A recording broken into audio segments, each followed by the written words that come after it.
को। इतने बेशरम, इतने निष्ठुर, इतने संवेदनहीन प्रधानमंत्री कि कम से कम शर्म होता। भाइयों बहनों मित्रों, आज़ादी के 75 साल में हर सर पर पक्का छत होगा, हर घर में बल्ब होगा, हर घर में नल होगा, हर नल में जल होगा। पहुंच गया।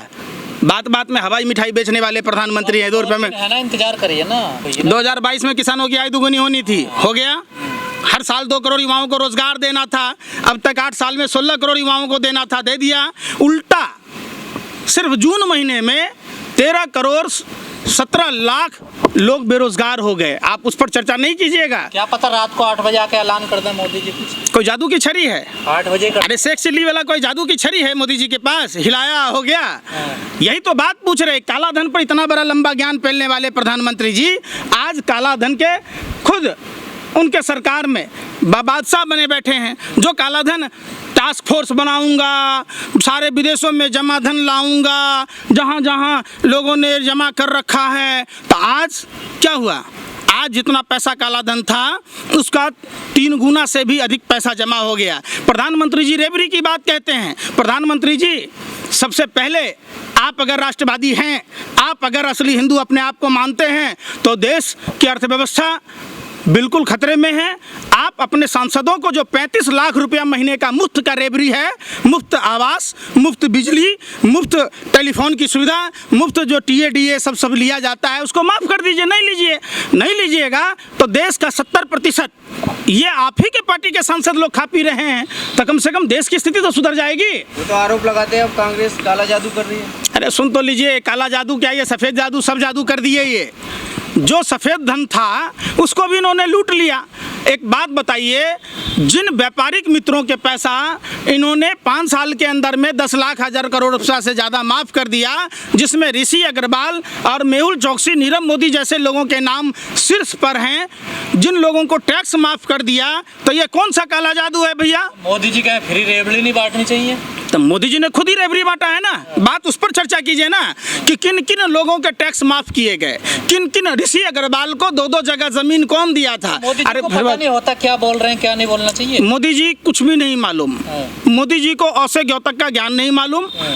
मोदी जी को अपने संस्कृत बोलते भी देखा होगा, लंडम फंडम क्या बोलते रहते हैं। भोजपुरी भी बोलते हैं वो। अरे बोलने को तो सब कुछ बोलते हैं। वो अकेला ऐसा 8वां अजूबा है धरती के, उनको खुद ही नहीं पता है। मैं इंटायर पॉलिटिकल साइंस पास हैं, संस्कृत कौन सा भाषा है? अरे आपका प्रधानमंत्री। अरे तो बोलिए ना भाई, आप भी कौन संस्कृत कौन शास्त्र में लिखा है? लंब्यम डम्ब्यम बता दीजिए हमको भी, कौन है लंब्यम डम्ब्यम? ये कोई कहीं लिखा है कोई शास्त्र में?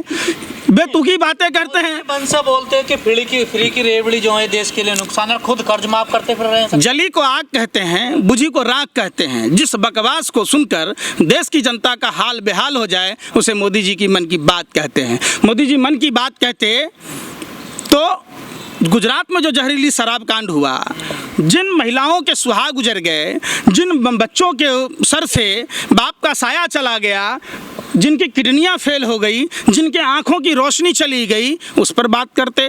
प्रधानमंत्री जी अगर मन की बात कहते तो गलवान में जो हमारे फौजी भाई शहीद हुए उस पर बात कहते। अगर मन की बात ही बोलनी थी तो पुलवामा कांड में जो 300 किलो RDX, 50 किलो जेलेटिन लाकर विस्फोट कराया गया था, वो कौन लोग थे, किसकी गाड़ी थी, किसके कारण भारत माँ के वीर सपूत शहीद हुए, उन शहीदों के घरों में क्या स्थिति है, वो प्रधानमंत्री को करना चाहिए। प्रधानमंत्री को मेघालय में जो भाजपा का प्रदेश उपाध्यक्ष चकला घर चलाता था, जिसके घर से 400 शराब की बोतलें, 500 अनयूज्ड कंडोम और डेटोनेटर, जेलेटिन, तीर धनुष, क्या क्या पकड़ा गया, उस पर बात करते। प्रधानमंत्री जी को अगर मन की बात करनी थी तो ध्रुव सक्सेना पर करते। प्रधानमंत्री को अगर बात करनी थी तो चंडीगढ़ से आगे जो पुल हाईवे देखा आपने कैसे ध्वस्त हो गया, नर्मदा नहर परियोजना पर बात करते, नेशनल हाईवे गुजरात की बात कहते, बुंदेलखंड सड़क की बात कहते। उसमें जो घटिया सामग्री का इस्तेमाल हुआ, गोरे अंग्रेजों ने भी जितना देश को नहीं लूटा, मोदी जी और टीम ने लूट लिया। गोरे अंग्रेजों का बनाया हुआ पुल आज भी हवा में सही सलामत है, लेकिन मोदी जी के शासनकाल में मानो रुई का बना हो, जो बारिश की 4-5 बूंदे पड़ने से ही गल गया। तो उस पर बात का बड़ा नुकसान किया लगता, बड़ा आप देश में रहते कहाँ रहते? देश के गद्दारों। अरे मैं पूछ रहा हूँ देशद्रोहियों, शर्म करो। देश का इतना बड़ा नुकसान हो गया, देश का पैसा, सारे बैंक डूब गए, देश की तमाम संस्थाएं डूब गई, देश के युवाओं का भविष्य खतरे में हो गया, रोजगार सृजन की बात नहीं होती। अभी 2018 में जो रेलवे और एसएससी जीडी का एग्जाम फॉर्म भरा गया था, जिन छात्रों ने फॉर्म भरे थे उनको कोर्टों का चक्कर काटना पड़ रहा है। देश के उन युवाओं का भविष्य खतरे में है, तो क्या देश का भविष्य युवा है? और तब क्या देश का भविष्य खतरा में नहीं है? उसकी बात नहीं होनी चाहिए।